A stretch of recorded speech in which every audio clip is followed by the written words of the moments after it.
First attempt channel में आपका स्वागत है। आज हम लोग हो जनजाति के बारे में देखेंगे। इसके पहले हम लोग संथाल कंप्लीट कर लिए, मुंडा कंप्लीट कर लिए, उरांव कंप्लीट कर लिए। अब हो के बारे में देखेंगे। ये जो लेक्चर है ये कंप्लीट लेक्चर है और इससे सवाल कहीं बाहर नहीं मिलेगा आपको। HPSC हो, JSSC हो या कोई भी एग्ज़ाम हो जहाँ झारखंड स्पेशल के सवाल आते हैं वहाँ ये मदद करेगा। चलिए शुरुआत करते हैं। हो जनजाति ये झारखंड की चौथी सर्वाधिक जनसंख्या वाली जनजाति है। ठीक है, तो पहली कौन है? संथाली है, फिर उरांव है, फिर मुंडा, फिर हो आता। ठीक है, इनका संकेंद्रण का है कोल्हान प्रमंडल में। ठीक है, इनकी भाषा क्या है? तो भाषा हो है। ठीक है, क्योंकि जनजाति भी हो है, भाषा भी हो है, तो याद रखने में आसान होगा। ठीक है, इनकी लिपि क्या है? इनकी लिपि है बाड़ा चित्ती लिपि है। ठीक है, जिनके आविष्कारक है लोको बोदरा। ठीक है, आगे बढ़ते हैं। इनकी समाज और संस्कृति के बारे में ज़रा देखते हैं। ठीक है, तो इसके पहले हमने एक बार रिवाइज कर लेते हैं कि हमने क्या क्या देखा। कि झारखंड की चौथी सर्वाधिक जनसंख्या वाली जनजाति है। इनका संकेंद्रण कहाँ है? तो कोल्हान प्रमंडल में है। इनकी भाषा क्या हो है?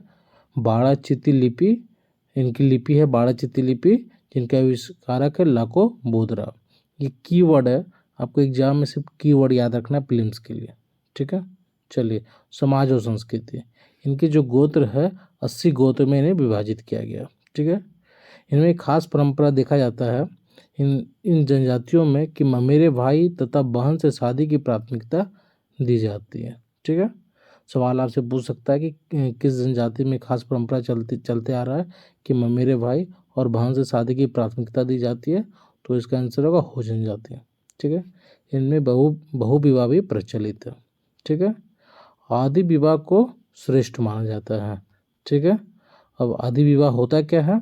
इसमें वर है, लड़का है, विवाह का प्रस्ताव लेकर स्वयं किसी परिचित के माध्यम से वधु के घर जाता है। मतलब क्या हुआ इसका मतलब? इसका मतलब है जो भी लड़का है वो विवाह का जो प्रस्ताव है लेकर स्वयं जा सकता है या फिर किसी परिचित के माध्यम से लड़की के घर जाता है। ठीक है, इसी को बोलते हैं हम आदि विवाह। ठीक है, इम्पोर्टेंट है। एक और है दीको आदि विवाह। ये क्या होता है? ये हिंदू बहुल गाँव में रह रहे परिवारों में प्रचलित है। मतलब जो भी हो जनजाति के लोग हैं जो हिंदू बहुल क्षेत्र में रह रहे हैं, तो वहाँ का जो कल्चर उन्होंने अडॉप्ट किया है और उनके अनुसार जो विवाह होता है, उनकी परंपरा के अनुसार जो विवाह करते हैं उसी को बोलते हैं दिक्कू आदि विवाह। ठीक है, अब अगला ये सवाल भी पूछा, ओपुर तिपी विवाह क्या होता है?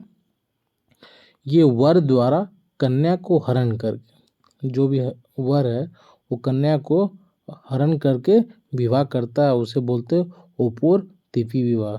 याद रखिएगा इसको। आगे बढ़ते हैं।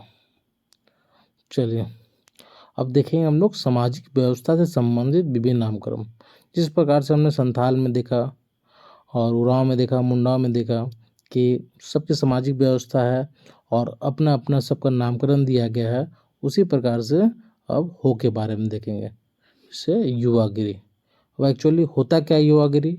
मैंने पिछले लेक्चर में बताया कि युवागिरी क्या होता है। एक प्रशिक्षण केंद्र होता है जहाँ 10 या 11 साल में एंट्री मिलता है और विवाह के बाद वर्जित हो जाता है। ठीक है, वहाँ जो अपनी जो जनजाति की जो परंपरा है तो उनका उन्हें सिखाया जाता है, वही चीज़ का प्रशिक्षण दिया जाता है। ठीक है, आगे बढ़ते हैं। तो युवागिरी क्या हो गया? गोती आरा। ठीक है, याद रखिएगा युवागिरी को क्या बोलते हैं? हो जनजाति में गोती आरा। ऐसे भी याद रख सकते हैं कि आरा से आए, याद रखने के लिए मैं बता रहा हूँ सिर्फ। हो जनजाति तो ये ट्रिक है गोती आरा। ठीक है, अब वधु मूल क्या हो गया? गोनोंग या पोन। ठीक है, गोनोंग या पोन क्या हो गया? वधु मूल हो गया। ठीक है, गांव के बीच बसे अखड़ा, इसको क्या अखड़ा क्या बोलते हैं? इसको इटे तुड़ तुड़। ठीक है, जो भी अखड़ा गांव के बीच बसता है उन्हें क्या बोलते हैं? इटे एते तुड़ तुड़। ठीक है, याद रखिएगा। ग्राम प्रधान क्या? मुंडा को बोलते क्या? ग्राम प्रधान। ठीक है, हमने क्या क्या देख लिया, अब रिवाइज कर लेते हैं। युवागिरी को गोती आरा। ठीक है, गोनुंग या पोन क्या है? वधूमूल, ठीक है। गांव के बीच बसे अखड़ा को क्या बोलते हैं? एटे तुड़ तुड़, ठीक है। ग्राम प्रधान, ग्राम प्रधान को क्या बोलते हैं? मुंडा, मुंडा है ग्राम प्रधान, ठीक है। अब मुंडा का एक तो सहायक होगा, तो उनका भी कुछ नाम होगा, तो डाकुआ। ग्राम प्रधान हो गया मुंडा, अब मुंडा का सहायक कौन हो गया? डाकुआ, ठीक है। चलिए आगे बढ़ते हैं। 7 से 12 गांव का समूह, उसको क्या बोलते हैं? पीढ़ या पढ़ा, ठीक है। 7 से 12 गांव का समूह को क्या बोलते हैं? पीढ़ या पढ़ा बोलते हैं, ठीक है। अब पढ़ा का कोई तो हेड होगा, कोई तो प्रधान होगा, उसको बोलेंगे मानकी। पढ़ा का प्रधान मानकी। तो 7 से 12 गांव का समूह को बोलिए पीढ़ या पढ़ा बोलिए, और पढ़ा का प्रधान मानकी। अब पढ़ा का न्यायिक प्रधान कौन हो गया? पीर पंच, पंच तो समझते हैं, ठीक है। तो पढ़ा का न्यायिक प्रधान क्या हो गया? पीर पंच, ठीक है। चलिए आगे बढ़ते हैं।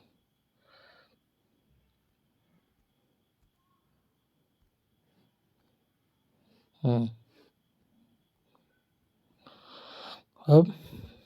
अब चलिए एक मिनट। हाँ, मुंडा मानकी प्रशासन हो जनजाति की पारंपरिक जातीय शासन प्रणाली। तो याद रखिए कि मुंडा मानकी प्रशासन किससे संबंधित है? तो हो जनजाति से। वेरी वेरी इंपॉर्टेंट है ये, ठीक है। चलिए आगे। महिलाओं में ये देखा जाता है हो जनजाति में कि हल या फिर तीर धनुष चलाना वर्जित है। तो सवाल ऐसे आपको पूछ सकता है कि किस जनजाति में हल या तीर चलाना वर्जित है महिलाओं को? तो याद रखिए कि हो जनजाति में, ठीक है। और हो जनजाति के लोग मूंछ और दाढ़ी नहीं रखते हैं, ये इंपॉर्टेंट है, इसको याद रखना, ठीक है। इली क्या होता है? इली प्रिय पेय पदार्थ है इनका, इली बोलते हैं। तो मुंडा मानकी प्रशासन किससे संबंध है? हो जनजाति से संबंध है, ठीक है। महिलाओं इसमें हल और तीर धनुष चलाना वर्जित है, मूछ और दाढ़ी नहीं रखते, याद रखना है ये। इली क्या है? इनका प्रिय पेय पदार्थ। अब देखेंगे हम लोग हो जनजाति की आर्थिक प्रणाली, ठीक है। किस प्रकार से आर्थिक क्रियाकलाप में लगन संलिप्त रहते हैं, कि इनका क्या पेशा है, ये सब देखेंगे। देखिए इनका मुख्य पेशा कृषि है, ठीक है।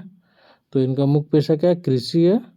और भूमि को 3 श्रेणी में विभाजित करते हैं, ठीक है। बेड़ो, बेड़ो क्या हो गया? एक बेड़ो आपका हो गया, बेड़ो क्या? नीम एवं उपजाऊ भूमि, भूमि, ठीक है, इसको बेड़ो बोलते हैं। वादी क्या हो गया? धान खेत भूमि, जहाँ धान होता है उसको वादी बोलते हैं। गोदा क्या बोलता है? गोदा हो गया मोटे अनाज उपजाऊ भूमि, ठीक है। तो याद रखिए बेड़ो, वादी और गोदा, ये क्या हो गया? ये हो गया आपके भूमि की श्रेणी हो गया, किन में बटा हुआ? हो में, ठीक है। सवाल ऐसे आ सकता है कि बेड़ो वादी गोदा क्या है? तो ये भूमि का प्रकार है, याद रखिए। अब धार्मिक व्यवस्था, ठीक है। देखिए धार्मिक व्यवस्था हो गया आपका, ये इनके प्रमुख देवता कौन हो गया? तो इनके प्रमुख देवता हो गए सिंह बोंगा हो गया, ठीक है। इनके प्रमुख देवता देवता हो गए सिंह बोंगा हो गया। और पाहवी देवता कौन हो गया? पाहवी देवता हो गया पाहवी बोंगा कौन हो गया? तो ग्राम देवता, ग्राम देवता को बोलते हैं पाहवी, पाहवी बोंगा, याद रखना है इसको, ठीक है। बार बार पढ़ेंगे तो आपको खुद याद हो जाएगा। थोड़ा इसमें फैक्चुअल ज़्यादा है, इसलिए आपको पढ़ना ही पड़ेगा बार बार, ठीक है। ओटी बोड़म, ओटी बोड़म कौन है? पृथ्वी देवता, उसको ओटी बोड़म बोलते हैं, ठीक है। अब क्या क्या देख लिए? प्रमुख देवता कौन हो गए? तो सिंह बोंगा हो गए प्रमुख देवता, पाहवी बोंगा ग्राम देवता, और ओटी बोड़म, ठीक है, पृथ्वी देवता, ठीक है। मरांग ब्रू, मरांग ब्रू कौन है? पहाड़ देवता, हो में याद रखिएगा। नागे देवता मतलब नाग देवता। दसावली बोंगा मतलब वर्षा देवता, ठीक है। मैं एक बार रिवाइज करा दे रहा हूँ। धार्मिक व्यवस्था, प्रमुख देवता कौन हो गए? सिंह बोंगा हो गए। पाहवी बोंगा कौन हो गए? तो ग्राम देवता हो गए। ओटी बोड़म कौन हो गया? तो पृथ्वी देवता। मरांग बुरु पहाड़ देवता। नागे देवता तो नाग देवता। दशावली बोंगा वर्षा देवता, ठीक है। चलिए आगे बढ़ते हैं। अधिक, ये क्या होता है? इस जनजाति की रसोई घर में एक कोने में पूर्वजों का पवित्र स्थान होता है, जिसे अधिक कहा जाता है। अधिक क्या हो गया कि जो भी रसोई घर है वहाँ पे कोने में पूर्वजों का एक विशेष स्थान रखा जाता है और उसी को अधिक नाम से जाना जाता है। तो सवाल पूछ सकता है कि अधिक क्या होता है। तो ये याद रखना है कि जो भी रसोई घर है तो कोने में उनके जो पूर्वज है, जो भी पूर्वज है उनके, तो उनका एक विशेष स्थान माना जाता है और उसे साफ सुथरा रखा जाता है, तो उसे अधिक बोलते हैं। ठीक है। और याद रखना है आपको, देवरी कौन होता है? या पुरोहित, तो धार्मिक अनुष्ठान संपन्न करवाते हैं उसको देवरी बोलते हैं। ठीक है। और ये लेक्चर कंप्लीट हो गया। और बताइए कैसा लगा, और अच्छा लगा तो लाइक सब्सक्राइब जरूर कीजिएगा। कीवर्ड पर हमेशा ध्यान रखिएगा, प्रीलिम्स में सवाल आपसे नहीं छूटेगा। ठीक है। इसको बार बार सुनिएगा ज़रूर से। ठीक है। धन्यवाद।